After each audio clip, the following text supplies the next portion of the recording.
जब से मैंने घर खरीदने को एक गलत फाइनेंशियल डिसीजन कहा है, तब से इसको लेकर मेरे पास ask track to reality series में कई सारे सवाल आ रहे हैं।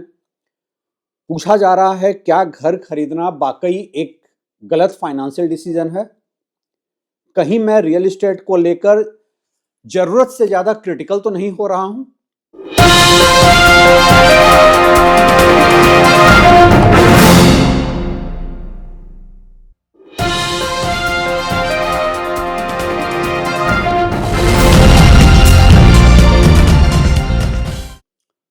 नमस्कार, मैं हूं रवि सिन्हा और अपने इस आर्गुमेंट को आगे बढ़ाने के पहले मैं दो डिस्क्लेमर देना चाहूंगा। पहली बात यह है, मैं सेबी रजिस्टर्ड इन्वेस्टमेंट एडवाइजर नहीं हूं और शायद इसलिए मैं कोई स्पेसिफिक एडवाइस नहीं दे सकता हूं आपके इन्वेस्टमेंट पोर्टफोलियो को लेकर। दूसरी बात यह है, मैंने कभी यह नहीं कहा है कि घर खरीदना एक गलत फाइनेंशियल डिसीजन है। मैंने सिर्फ ये कहा है कि आपको अपना फाइनेंशियल डिसीजन घर खरीदने का इवैल्यूएट कर लेना चाहिए। कभी आपने कोई कुकरी की रेसिपी देखी है यूट्यूब पे या कहीं टीवी शोज में? वो आपको बताते हैं इतना मसाला डालना है, इतना हल्दी डालना है, इतना तेल डालना है और साथ में कहते हैं नमक स्वादानुसार। यही बात मैं कहता हूं, आपकी पोर्टफोलियो में रियल एस्टेट आपकी औकात के अनुसार।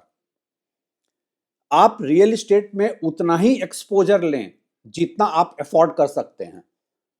मेरा जो ऑब्जेक्शन रहा है हमेशा से इंडिया में प्रॉपर्टी मार्केट को लेकर कि लोग ओवर लेवरेज्ड होकर घर खरीद रहे हैं।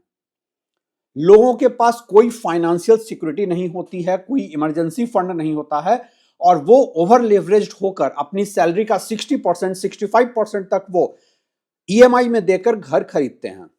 एक साइकोलॉजिकल बैरियर होता है मेरा घर। सबसे पहली बात तो यह है, घर आपका नहीं है, घर बैंक का है। बैंक के पास मॉर्गेज है और आप सिर्फ उसमें रहने का आपके पास राइट है। जरा आप 2-3 महीने ईएमआई का पेमेंट रोक कर तो देख लें, घर किसका है पता चल जाएगा।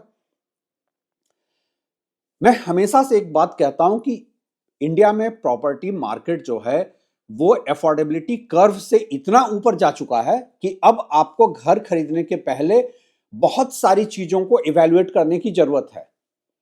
अपने आप को आपको एजुकेट करना होगा। क्या आपके पास वो फाइनेंशियल बैंडविड्थ है जो आप घर खरीद पाएं? देखिए, फाइनेंस की दुनिया में इन्वेस्टमेंट में कहते हैं आरओआई, रिटर्न ऑन इन्वेस्टमेंट, लेकिन रियल एस्टेट में यह रिटर्न ऑन इन्वेस्टमेंट नहीं रहता है। यहां आरओआई का मतलब होता है रिटर्न ऑन इंपल्स। आप इंपल्सिव होकर घर खरीद लेते हैं क्योंकि आपके ऊपर एक पीयर प्रेशर है कि आपके आसपास सबने घर खरीद लिया है। दूसरा होता है आरओई, रिटर्न ऑन ईगो। ज्यादातर अर्बन इंडियंस को मैं देखता हूं, वो एक अपनी फिस्कल बैंडविड्थ को बहुत स्ट्रेच करके घर खरीदते हैं क्योंकि उन्हें अपने पीयर ग्रुप में एक ईगो फैक्टर दिखाना है कि मैंने घर खरीद रखा है। सवाल यहां उठता है कि आप कैसे इवैल्यूएट करें कि आप घर खरीदना अफोर्ड कर सकते हैं या नहीं। चलिए मैं कुछ ग्लोबल बेंचमार्क पे बात करता हूं और ग्लोबल बेंचमार्क पे बात करता हूं कि घर की अफोर्डेबिलिटी आप खुद इवैल्यूएट करें कि आप अफोर्ड कर पा रहे हैं या नहीं। सबसे पहली चीज है कि रियल एस्टेट आपके टोटल नेटवर्थ का कितना परसेंट होना चाहिए। ग्लोबल एवरेज है 30%। इस बात को ध्यान में रखते हुए इंडिया में कोई भी अपार्टमेंट आज 1 करोड़ से कम में नहीं है।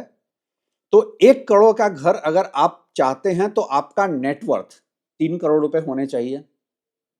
क्या ऐसा है? आप अपनी फ्यूचर अर्निंग के बेसिस पे घर खरीद रहे हैं तो आपकी अफोर्डेबिलिटी, आपका फाइनेंशियल बैंडविड्थ नेटवर्थ के लेवल पर फेल करता है। दूसरा यह होता है कि आप जो घर खरीदने जा रहे हैं वो आपके 5 साल के ग्रॉस इनकम के बराबर का उसका प्राइस होना चाहिए। अगेन मैं सेम बेंचमार्क को रखता हूं कि 1 करोड़ का घर है तो 5 साल का ग्रॉस इनकम मतलब साल का 20 लाख रुपए की इनकम कितने लोगों के पास है?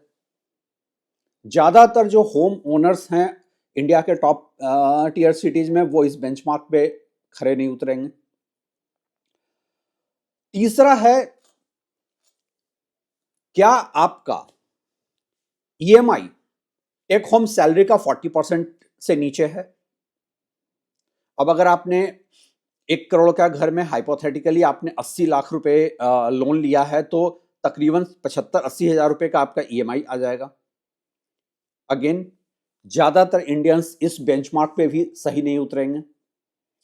तीसरा है कि क्या 20 साल जो आप रेंटल में पैसे देंगे, 20 साल का रेंटल वैल्यू आपके 20 साल के ईएमआई के बराबर है? यह भी नहीं होता है। तो ज्यादातर इंडियंस जो हैं वो घर अफोर्ड नहीं करते हैं, उनका नेटवर्थ घर खरीदने को लेकर बैलेंस्ड नहीं होता है। यह रिटर्न ऑन इंपल्स है, रिटर्न ऑन ईगो है। चलिए, अब उन लोगों की बात करनी चाहिए जो कहते हैं ठीक है हम अफोर्ड कर सकते हैं। हमें कब घर खरीदना चाहिए? और यह सवाल ज्यादा वैलिड है, क्योंकि ज्यादातर जो यंगस्टर्स हमारे से इंटरेक्ट करते हैं वो ये जानना चाहते हैं कि हम घर खरीदने की तरफ कब बढ़ें। मैं इसको स्टेज वाइज रखता हूं। आपने सपोज एक यंगस्टर है, उसने अभी अपनी जॉब शुरू की है, उसके लिए पहला जो स्टेज है, वो पहला स्टेज क्या है? उसका पहला स्टेज जो है कि जो मैं हमेशा से कहता हूं, you should invest in your self. अब आप कहेंगे मैं इंडल्जेंस की बात कर रहा हूं। नहीं, मैं इंडल्जेंस की बात नहीं कर रहा हूं। मैं ये कह रहा हूं कि सबसे पहले आप खुद में इन्वेस्ट करें, क्योंकि आपका वो इन्वेस्टमेंट ही आपके अर्निंग कैपेसिटी को बढ़ाता है। आप फर्दर एजुकेशन में इन्वेस्ट करें, आप अपना कोई स्किल डेवलपमेंट में इन्वेस्ट करें, आप हायर स्टडीज में इन्वेस्ट करें। एक हेल्थ इंश्योरेंस आपकी होनी चाहिए, वो भी आपका जो है वो इन्वेस्ट इन योरसेल्फ बास्केट में आता है। इवन मैं तो कहता हूं कि आप दुनिया में अगर कहीं घूमना चाहते हैं, दुनिया का एक्सपोजर लेना चाहते हैं, वो भी करें। आप ये मत सोचें कि वो पैसा वेस्ट हो रहा है, क्योंकि ये जो एक्सपोजर आपको मिलेगा वो आपको बेटर फाइनेंशियल एवेन्यूज से एक्सपोज करेगा, बेटर अपॉर्चुनिटी से एक्सपोज करेगा। अब बहुत सारे लोग कहते हैं हम रेंटल हाउस में क्यों रहें, हम लैंडलॉर्ड को पैसा दे रहे हैं। नहीं, आप रेस्टोरेंट में भी जाते हैं, खाना खाने जाते हैं, आप एक बेटर एक्सपोजर के लिए जाते हैं। आप कोई होटल के ओनर को अमीर बनाने नहीं जाते हैं, वो वैल्यू फॉर मनी की बात होती है।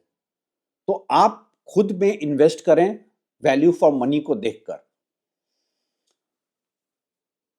सेकंड स्टेज, सपोज आपने खुद में इन्वेस्ट कर लिया है, अब आपकी अर्निंग बेटर हो गई है, आपका अच्छा खासा फाइनेंशियल और प्रोफेशनल एक्सपोजर हो गया है, आपके पास थोड़े पैसे एक्स्ट्रा हैं।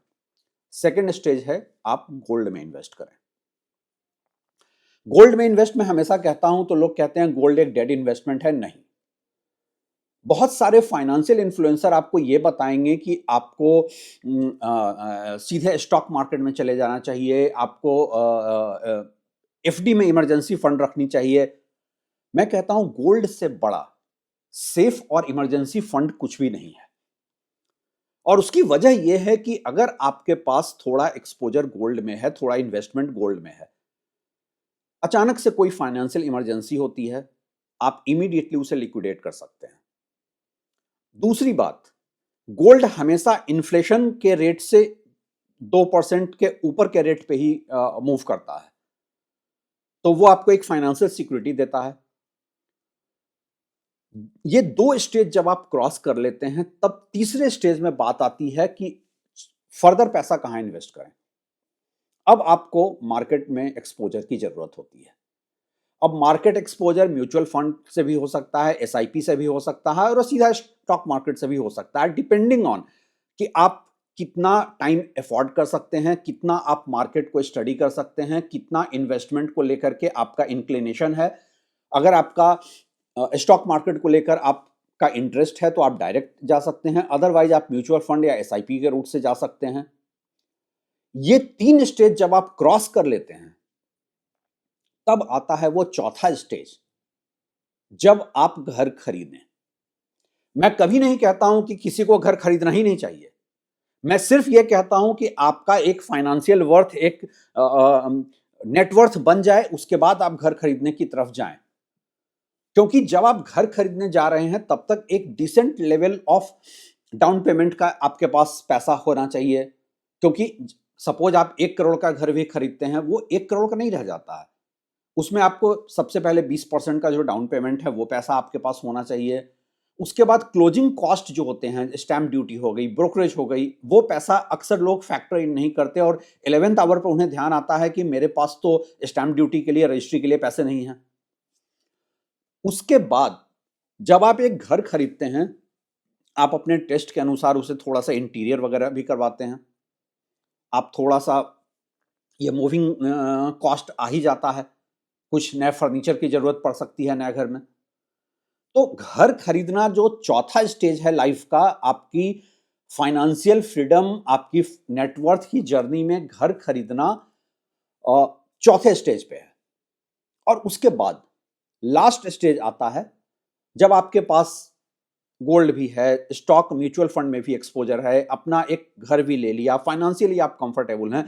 फिर आप चाहें तो आप 5वें स्टेज पे स्पेकुलेटिव इन्वेस्टमेंट में जा सकते हैं, स्पेकुलेटिव असेट्स के लिए जा सकते हैं।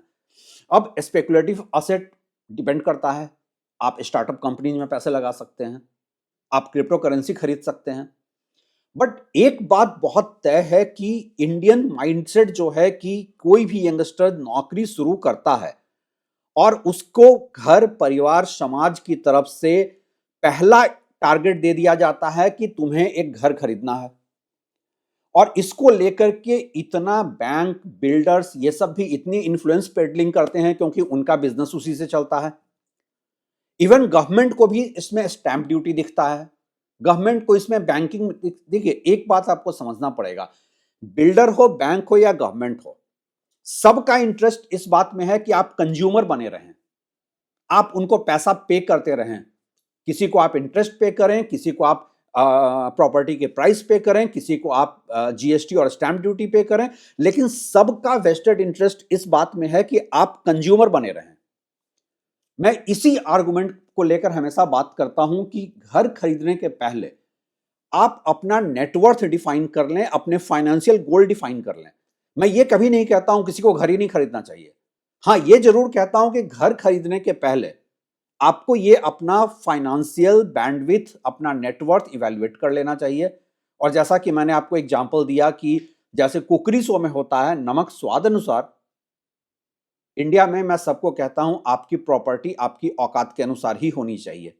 ओवर लेवरेज्ड होकर घर खरीदने से खराब फाइनेंशियल डिसीजन कुछ भी नहीं हो सकता है। Thanks for watching.